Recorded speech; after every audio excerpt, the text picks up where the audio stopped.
Falcons pulse. Not a good night for me here. Falcons fall. It's in a fashion I didn't want to see it, but there's some positives, a lot of negatives. I'd like to go over it as the Chiefs moved to 3-0, Falcons 1-2, and a lot more. So we're gonna go over some stats, some video. Let's dive right into it. All right, so diving right in. As you can tell here, Chiefs win 22-17 against the Atlanta Falcons in Atlanta on Sunday Night Football, Week 3, 2024. And I wasn't too happy with the result, of course. So the Falcons fan and a diehard, it's not the result you're looking for, especially in a prove-it game. It started off with the right moves by the Falcons. We start with a touchdown drive. Looks great. Kirk Cousins looked great on that drive. We got the run game moving. Things look up. But shortly after, things just started to fall apart. Chiefs' first drive ends in an interception by Justin Simmons. Who else? Great acquisition. It's hard to bang on those first two drives, but then everything kind of goes lopsided as the Falcons lose a couple offensive linemen in the first half. They're depleted, so by halftime, it's a 14-13 game. Defense stands tall twice, holding the Chiefs to 2 field goals rather than allowing touchdowns. I'm super stoked about that part. Part that gets me is later in the game. Once we were at halftime, I felt deflated. I don't know if other fans felt deflated, but I sure did. It didn't feel like a game that we were going to come back in. Now, I don't mean to be too adamant on it, but I just don't like the calls by the refs. The referees don't seem to keep it on both sides. So they'll call one thing on one and one on the other. So the Chiefs' offensive line, I'm not sure if they even had really any penalties all night, which to me, you got Jawan Taylor out there. There's probably going to be one or two. I don't think they had any. So, and then of course, as you see right down here, Rashee Rice has a game, and to me, he shouldn't be on the field with what he's got going on, but he is, and we couldn't stop him. Our defense also couldn't stop the run game, allowing over 128 yards. They did more than us, and we're known for the run. They're without Pacheco, so Magic Pacheco back there.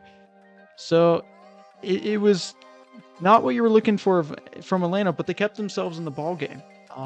They, didn't get the pressure like they would have liked against Mahomes, but at the same time, Kirk Cousins threw an interception in the game.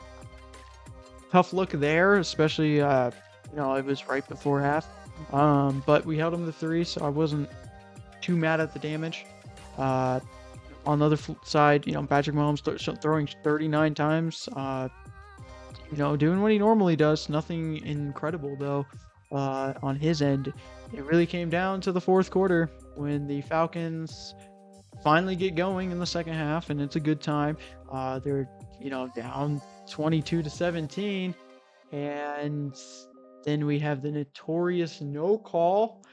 Kyle Pitts gets wrapped up and no call. I don't know what to say other than a momentum killer. It was a 4th down. Pitts would have had an opportunity had he not been wrapped up. So why was it not called? There was a lot of bickering back and forth about the Bengals game last week. Well, if we're gonna call it there for the Chiefs, then it should be called against the Chiefs, especially in a spot where it's in the end zone on a momentum drive that ultimately got killed. Now, follow up with that, the Falcons get a 3-and-out on the Chiefs. Huge. But at the same time, the momentum's been killed, really. You're looking at on the 1-yard line or a touchdown by Pitts, but instead it's Chiefs ball. They 3-and-out, get some clock off, and then Kirk Cousins has an opportunity to do it again. Now, there was a call on that drive where I felt like the referees were trying to just help the Falcons for their no call. They knew their mistakes and tried to make up for it. on a PI that wasn't actual PI. And to me, I wasn't too mad about it, but at the same time, we shouldn't be trying to catch up. We should, it wasn't PI by the Chiefs in that stance, so don't call it there. Call it when it is PI. Put us at like the 30, helped our drive, but then we ultimately, 4th and inches, we handed off. I'm not gonna dive into that too deep. It was it's tough, but at that point I was just depleted after no call when we would have been on the 1-yard line. You have Bijan, Algier, guys who can push it in, and as we saw with Bijan touchdown earlier in the game, he can push it in. So for that not to come around, it ultimately killed the game. A lot of pauses, but 2 offensive linemen down for the Falcons, Drew Dahlman and Caleb McGarry, 2 big pieces of that offensive line.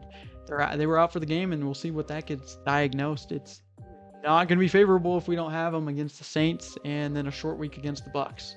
So we got to forward focus. I'm not too happy with these results. And the Chiefs, they weren't incredible.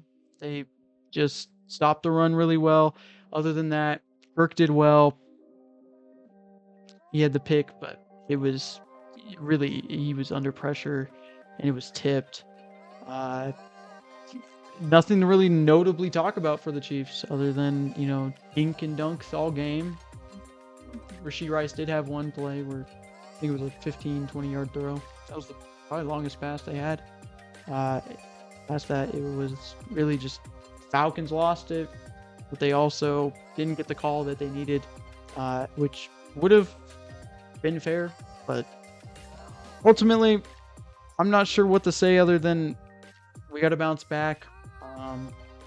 Personally, I think the league is favoring the Chiefs, and it's too obvious right now.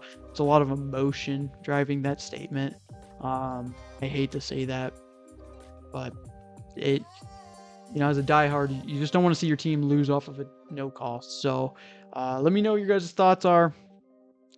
We'll dive in, maybe a little bit deeper on some games and see where we want to go. But this one's just tough to bite. We'll see what the Falcons can do in the coming weeks against some division rivals. This one showed that they can keep up with the best, so I'm hoping that can keep going through the season as long as we stay healthy and offensive linemen come back. So huge point. Let me know once again your thoughts. How you think the next games are gonna go, and don't forget to subscribe as always. Have a good night.